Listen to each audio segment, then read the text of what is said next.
अल्पसंख्यक कल्याण मंत्रालय, अनुसूचित जाति कल्याण मंत्रालय, पिछड़ा अत्यंत पिछड़ा कल्याण मंत्रालय, तो सवर्ण मंत्रालय क्यों नहीं? आरक्षित वर्ग के आधार पर जब मंत्रालयों का गठन किया जाता है, तो अब जब गरीब सवर्णों को भी 10% आरक्षण देने का प्रावधान है, तो उनके कल्याण के लिए मंत्रालय का गठन क्यों नहीं किया जा सकता? ये सवाल या ये तर्क हम नहीं बल्कि बिहार के एक सीनियर आईपीएस अधिकारी दे रहे हैं। 1988 बैच के आईपीएस अधिकारी अरविंद पांडे ने अपने फेसबुक पोस्ट के जरिए बिहार में सवर्ण मंत्रालय बनाने का सुझाव दिया है। पर सवर्ण मंत्रालय की ये मांग अचानक क्यों उठी और आखिर जेडीयू को सवर्ण प्रकोष्ठ बनाने की जरूरत क्यों पड़ी? ये एक आम धारणा है कि सवर्णों का वोट भारतीय जनता पार्टी को जाता है। बिहार के सवर्णों को लेकर भी यही राय बनाई जाती है। मंडल की राजनीति से पहले जहां बिहार की सत्ता पर सवर्णों का वर्चस्व था, वहीं पोस्ट मंडल बिहार की सत्ता के केंद्र में पिछड़े वर्ग के नेताओं की एंट्री हुई। तब सभी राजनीतिक पार्टियों में होड़ इस बात की मच गई कि दलित पिछड़ा का सबसे बड़ा हितैषी कौन? सवर्ण इस दौरान खुद को अपेक्षित महसूस करने लगे। आरजेडी के बाद जब सत्ता में नीतीश कुमार की जनता दल यू और बीजेपी नेत एनडीए की सरकार बनी, तो नई सरकार से सवर्णों की उम्मीद भी बन गई। हालांकि सभी पार्टियों का फोकस एमवाई लवकुश समीकरण को साधने की रही। किसी ने सवर्णों को साधने के लिए कोई विशेष कदम नहीं उठाया, ना ही कोई विशेष रणनीति ही बनाई गई। केंद्र सरकार द्वारा साल 2019 में सामान्य वर्ग के लिए आर्थिक आधार पर 10% आरक्षण का निर्णय लेना यहाँ अपवाद है। लेकिन लंबे समय तक पिछड़ा अति पिछड़ा दलित महादलित की राजनीति करने वाले मुख्यमंत्री नीतीश कुमार ने हाल ही बिहार के सवर्णों को साधने के लिए एक नया दांव चला है। दांव का नाम है सवर्ण प्रकोष्ठ।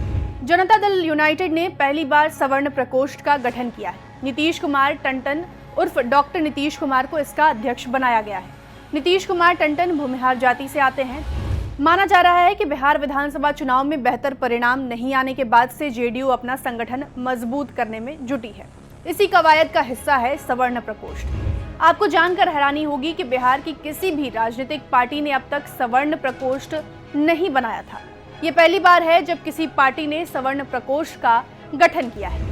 जेडीयू में सवर्ण प्रकोष्ठ के गठन के बाद ही अब ये मांग उठनी शुरू हो गई है कि उच्च जातियों के गरीबों के लिए एक अलग मंत्रालय बनाया जाए। जैसे पिछड़ा अति पिछड़ा विकास के लिए मंत्रालय है, ठीक उसी तरह सवर्ण विकास मंत्रालय बनाया जाए। आईपीएस अधिकारी अरविंद पांडे ने अपने फेसबुक पोस्ट में इसका जिक्र करते हुए लिखा, कल एक सज्जन से बात हो रही थी। वे समाज के सभी वर्गों की समस्याओं के समाधान हेतु सक्रिय रहा करते हैं।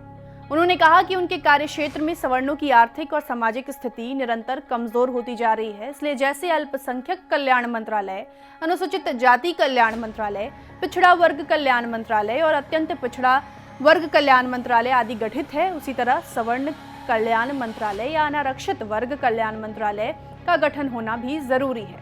और समाज में सभी लोगों के समान विकास के लिए यह भी जरूरी है कि गैर आरक्षित वर्ग या सवर्णों की आर्थिक और सामाजिक स्थिति का व्यापक अध्ययन कराया जाए।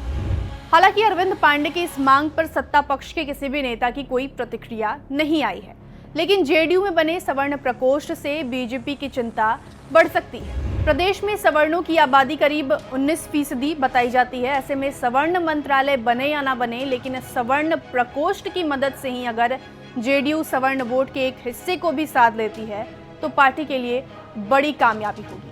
वहीं बीजेपी के लिए आगे आने वाले समय में एक बड़ी चुनौती। आपको ये वीडियो कैसा लगा हमें ज़रूर बताएं। अगर पसंद आया तो लाइक करें, कमेंट करें, अपने दोस्तों के बीच साझा करें और हमारा चैनल सब्सक्राइब करना बिल्कुल भी ना भूलें। मैं थी आपके साथ प्रेरणा और आप देख रहे थे बिहार तक। शुक्रिया।